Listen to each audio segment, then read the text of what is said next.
Everyone, आज हम English grammar के एक ऐसे प्रेपोजिशन को कवर करने वाले हैं जो हमारे स्पोकन इंग्लिश में बहुत ही ज़्यादा यूज़ किए जाते हैं। आज हम फोर के यूजेस को कवर करने वाले हैं।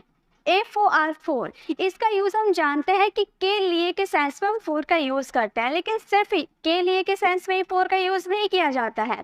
हम कभी के कारण के सेंस में भी फोर का यूज़ करते हैं, के पक्ष, के लिए, प्राइस बताने के लिए, टाइम बताने के लिए, किसी के वास्ते, हिसाब से, क्योंकि, चूंकि, इन सभी के सेंस में हम फोर का यूज़ करते हैं। तो आज के छोटे से वीडियो में हम सभी यूजेस को कवर करने वाले हैं पूरे डिटेल में, और लास्ट में हमको प्रैक्टिस के लिए क्वेश्चन मिलने वाले हैं। चलिए वीडियो को स्टार्ट करते हैं। सबसे पहले हमारा है फोर का यूज हम करेंगे चूंकि या क्योंकि के सेंस में। ठीक है, चूंकि या क्योंकि के सेंस में जैसे आप बोलते हो ना, चूंकि मेरा तबीयत ठीक नहीं था इसलिए मैं नहीं गया। आपने कहीं नहीं गए तो आपके फ्रेंड ने पूछा कि भाई तुम वहाँ क्यों नहीं गए, तो आप बता रहे कि चूंकि मेरी तबीयत खराब थी या फिर क्योंकि मेरी तबीयत खराब थी इसलिए मैं नहीं गया। तो आप बोल सकते हो for I was unwell I didn't go. For I was unwell I didn't go, चूंकि मैं बीमार था इसलिए मैं नहीं गया। नेक्स्ट है मैं नहीं आया क्योंकि मुझे बताया नहीं गया था। मैं नहीं आया क्योंकि, तो क्योंकि के लिए हम क्या यूज करेंगे?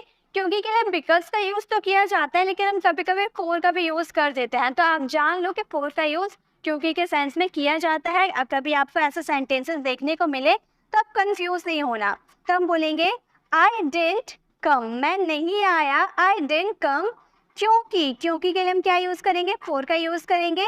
मुझे बताया नहीं गया था, I was not informed, I was not informed, मुझे बताया नहीं गया था। तो इस तरह से हम फोर का यूज चूंकि या क्योंकि के सेंस में करते हैं। नेक्स्ट है से, जब टाइम बताने का बात होगा तो वहाँ पर फोर का यूज करते हैं। ये हम जानते हैं कि ये परफेक्ट कॉन्टिन्यूअस टेंस में इसका यूज किया जाता है। मैं 5 सालों से आपको पढ़ा रही हूँ, मैं 5 सालों से आपको पढ़ा रही हूँ। तो जब आप टाइम ड्यूरेशन की आप बात करते हो तो वहाँ पे फोर का यूज करते हैं। ये हम लोगों ने काफी बार सीखा है। जैसे I have been teaching you for 5 years, I have been teaching you for 5 years, मैं 5 सालों से आपको पढ़ा रही हूँ। जब आप टाइम ड्यूरेशन, टाइम पीरियड की आप बात करो तो वहाँ पर फोर का यूज कर दो। वह 10 दिनों से बीमार है, वह 10 दिनों से बीमार है। अगर आपको ऐसे सेंटेंसेस को बनाना होगा तो आप क्या बोलोगे? वह 10 दिनों से बीमार है। He has been ill, he has been ill for 10 दिन पहले कौन सा डे था आपको पता है? नहीं ना पता है, इसीलिए वहाँ पर फोर का यूज किया जाता है जब आप कोई टाइम कैलकुलेट नहीं कर पाओ। ठीक है, जब आप कोई टाइम कैलकुलेट नहीं कर पाओ, 5 साल पहले कौन सा ईयर चल रहा था, 10 दिन पहले कौन सा डे था, आपको ये पता नहीं है, तो वहाँ पे आप फोर का यूज कर दोगे। ठीक है, चलिए नेक्स्ट यूजेस में जाते हैं। बहुत ही सिंपल इसके यूजेस है, इसीलिए मैं आपको ज़्यादा एग्जाम्पल नहीं दे रही हूँ। लास्ट में आपको प्रैक्टिस के लिए क्वेश्चन देने वाली हूँ। नेक्स्ट है फोर का यूज करेंगे मे के सेंस में। जब रेट की बात हो, मूल्य की बात हो, तो वहाँ पे हम मे का सेंस में फोर का यूज करते हैं। जैसे मैंने ये फोन 30,000 में खरीदा, यहाँ पर जो आपने मे यूज किया ना, इसके लिए आपको फोर का यूज करना होगा। आप बोलोगे I have bought this phone for 30,000, I have bought this phone for 30,000, मैंने ये फोन 30,000 में खरीदा है।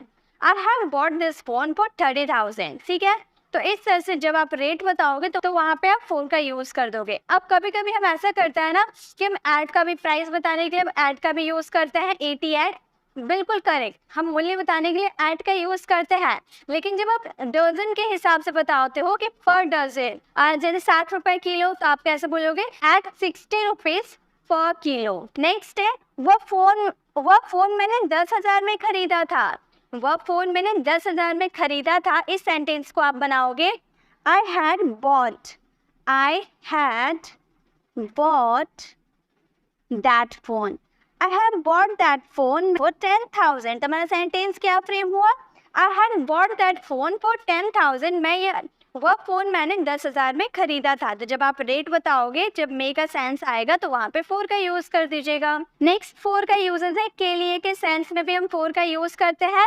मैं कुछ दिनों के लिए दिल्ली जा रहा हूँ, तो के लिए आप बोल रहे हो ना, कुछ दिनों के लिए, तो हम बोलेंगे I am going to Delhi for a few days, I am going to Delhi for few days. Next है वो कुछ दिनों के लिए यहाँ आ रही है, वो कुछ दिनों के लिए यहाँ आ रही है। तो आप इस सेंटेंस को बनाओगे शी इज कमिंग, वो आ रही है, she is coming here, she is coming here, वो यहाँ आ रही है कितने दिनों के लिए? For a few days. कुछ दिनों के लिए, फॉर अ फ्यू डेज। तो हमारा sentence frame she is coming here for a few days, वह कुछ दिनों के लिए यहाँ आ रही है। तो फॉर का यूज आप के लिए के सेंस में करोगे। नेक्स्ट फॉर के यूजेस है के पक्ष में। जब आप किसी के पक्ष में करते हो ना, जैसे बहुत बार जो लीडर्स होते हैं, नेता रहते हैं, ऐसे बोलते हैं ना कि मेरे पक्ष में वोट दीजिए, मैं यहाँ पर रोड बनवा दूंगा, तो मैं यहाँ कल लगवा दूंगा, मतलब मेरे पक्ष में, मेरे समर्थन में कोई काम कीजिए, उस सेंस में भी हम फॉर का यूज करते हैं। मैं आपके पक्ष में वोट दूंगा या मैं आपके पक्ष में वोट दूंगी, तो हम बोलेंगे I will vote for you. I will vote for you, मैं आपके पक्ष में वोट दूंगी, यानी कि आपके समर्थन में रहूंगी। मैं उस टीम के पक्ष में नहीं खेल रहा हूँ, मैं उस टीम के पक्ष में नहीं खेल रहा हूँ, तो हम क्या बोलेंगे, आई एम नॉट प्लेइंग। ये हमारा प्रेजेंट कॉन्टिन्यूअस का सेंटेंस है, इसलिए इज एम आर के बाद आपको वर्ब का फोर्थ फॉर्म का यूज करना होगा। फॉर दैट टीम, उस टीम बोले नहीं, यानी कि दैट टीम। तो हमारा सेंटेंस क्या फ्रेम हुआ, I am not playing for that team, मैं उस टीम के पक्ष में नहीं खेल रहा हूँ। नेक्स्ट है फॉर का यूज करेंगे के लिहाज या हिसाब से। जब आप ऐसे सेंटेंसेस बोलते हो ना, वो उसके उम्र के लिहाज से ज़्यादा लंबा है, यानी कि वो उसकी उम्र के हिसाब से ज़्यादा लंबा है, तो किसी के हिसाब से ऐसे वाले सेंटेंसेस आप बोलते होंगे, कभी कभी हम इसका यूज़ करते हैं कि वो मेरे हिसाब से ज़्यादा इंटेलिजेंट है, तो ऐसे वाले सेंटेंसेस में आपको फॉर का यूज़ करना होगा।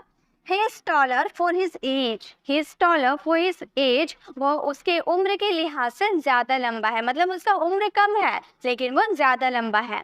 नेक्स्ट है तुम अपने उम्र के लिहाज से ज़्यादा जवान हो, तुम अपने उम्र के लिहाज से ज़्यादा जवान हो, तो हम बोलेंगे you are too young, you are too young for your age, for your age. तो हमारा सेंटेंस क्या फ्रेम हुआ, you are too young for your age, तुम अपने उम्र के लिहाज से ज़्यादा जवान हो। तो जब के लिहाज या के हिसाब से के सेंस में बोलोगे, तो वहाँ पे आपको फॉर का यूज़ करना होगा। नेक्स्ट फॉर का यूज़ है के वास्ते या के लिए के सेंस में हम फॉर का यूज़ करते हैं। जैसे मैं पैसा कमाने के वास्ते ये करता हूँ, यानी कि मैं पैसा कमाने के लिए ये करता हूँ। I do it for earning money, I do it for earning money. मैं तुम्हारे लिए यहाँ आया हूँ, या फिर तुम्हारे वास्ते मैं यहाँ आया हूँ, तब इस सेंटेंस को बोलेंगे I have come here for you, I have come here for you, मैं तुम्हारे लिए यहाँ आया हूँ। तो के वास्ते या के लिए के सेंस में आप फॉर का यूज़ करोगे।